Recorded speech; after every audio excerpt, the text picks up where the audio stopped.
The Montreal Canadiens have fired head coach Dom Ducharme and replaced him on an interim basis with Hockey Hall of Famer Martin St. Louis. A big day in Montreal. So let's get some instant analysis from the guy in the know about the Habs. Of course, that's Eric Engels. Now, Eric, the loss on Tuesday night to the New Jersey Devils was embarrassing. Josh Anderson said as much. Now, you wrote a column last night on Sportsnet.ca where you thought Ducharme's firing was certainly a possibility.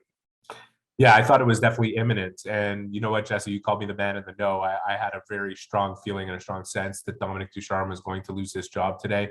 I had no idea that Martin St. Louis would be the guy coming in to replace him. And even when I first saw his name, I was completely shocked as the rumors started to circulate in Montreal on Wednesday afternoon.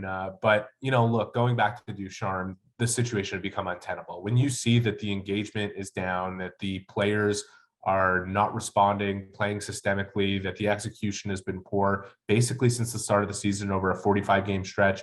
And when you ask questions like I did to a guy like Ben Sherrod about what's going on in the defensive zone, and the answer is, I don't know. If we could fix it, we would, but we just don't know what's going on.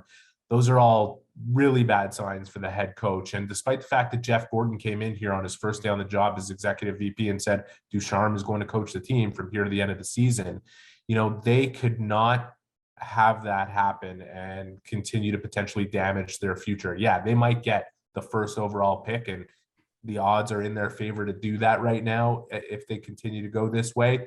But I don't think they want to do it in this fashion where every loss is a blowout and it's embarrassing. They were outscored 33-14 over the last 5 games, allowed more than 5 goals a game.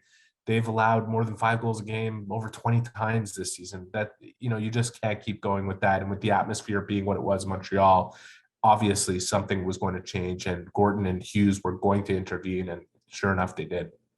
And the stats, yeah, certainly damning for Dom Ducharme this season. So Eric, where did it go wrong for Ducharme, and how did it go wrong so quickly? I know we've talked about this countless times over the course of the season. This was a Stanley Cup final team last year, and now they can't get anything right. So how did Ducharme lose all of this so fast? Well, first of all, let's just be clear. It's not all on him. And you know what? I got to say this about Dominique Ducharme. He took over this job. He's 15 days short of his first anniversary as head coach of the Montreal Canadiens, took over from Claude Julien under really difficult circumstances, and has faced nothing but bad luck since. It's been one thing after the other for this guy. From he's taking over midstream, can't hold a practice. The Canadiens end up in a COVID pause. They end up with a schedule of 25 games in the final 44 nights of last season. Every key player they had got injured down the stretch. The Canadiens almost missed the playoffs. And sure enough, they go on this run to the Stanley Cup final. He's put on the sideline. He misses time because he's got COVID during the Stanley Cup final. This is his dream job. And you just think, okay, he could take a breath of fresh air. He's got a new 3-year contract in July. Things will be different. Maybe the luck will turn to his side. And Carey Price is gone, and Shea Weber's gone, and Paul Byron's gone, and Joel Edmondson hasn't played since the beginning of the season. And the Canadiens have suffered more man games lost than any other team. And they also have placed more players in COVID protocol than any other team this year.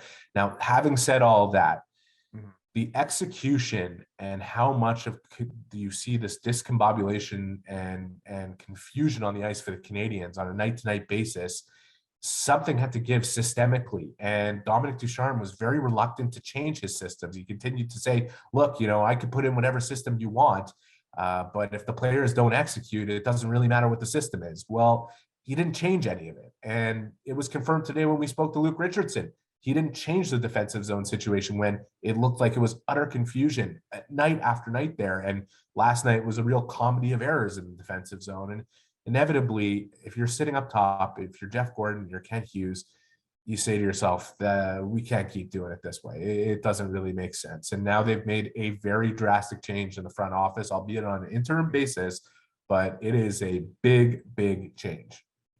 It's a big change behind the bench. Of course, they're handing the keys over to Martin St. Louis on an interim basis for now. Now, Eric, the player resume is beyond reproach. St. Louis was a phenomenal hockey player known for working harder than everybody else. That was his MO, but he has absolutely zero head coaching experience in the NHL. So what do we make of St. Louis stepping in? Well, he has absolutely like almost zero coaching experience at any significant level of hockey. He's, coaching, I think, an under 13 team. So that's super interesting. But you know what? Gauging some obviously, as soon as we heard that it was Martin St. Louis and became official, I started reaching out to a few different players, few different people. And one player texted me back, well, you definitely have to listen to a guy who's been to the Hall of Fame. He's a Hall of Famer. You can't take anything away from Martin St. Louis' experience as a player. Jeff Gordon would know him well, obviously. I think he coached Jeff Gordon's son at that minor level. And Kent Hughes knows him well because both of them have sons playing at Northeastern.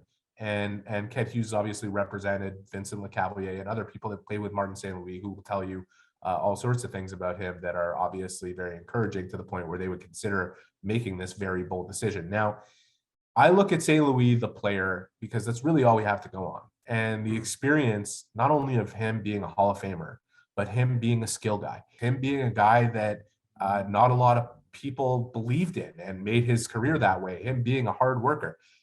I'd want a guy like that around a young player like Cole Caulfield or Nick Suzuki or whoever it might be. And they've got a trial here to run. This is going to be St. Louis diving into the very deep east, diving into the deep end of the ocean on this one in a market like Montreal. But, it can work. One thing's for sure, he's going to bring an immediate spark and some excitement and some emotion and some passion. And that is going to be, really essential because the atmosphere is obviously terrible right now in Montreal. And, the players are talking about it. It's very tough. It's not fun coming to the rink. That itself needs to change. The results are not going to dramatically improve. The Canadiens are not going to rattle off 35 wins from here to the end of the season. That's for sure. That I think they only have 37 games to play. But if they're going to lose, they've got to do it with dignity, and they've got to, be able to win a few times too, and have that good feeling return and create that culture that they're looking to build. So we'll see where it all goes. But this is an incredibly interesting development. We'll call it uncertain waters that the Habs are heading into, uncertain times, but it's going to be interesting to see what the Habs look like under Martin St. Louis. Eric, thanks for helping us try to understand a big day in Montreal. My pleasure.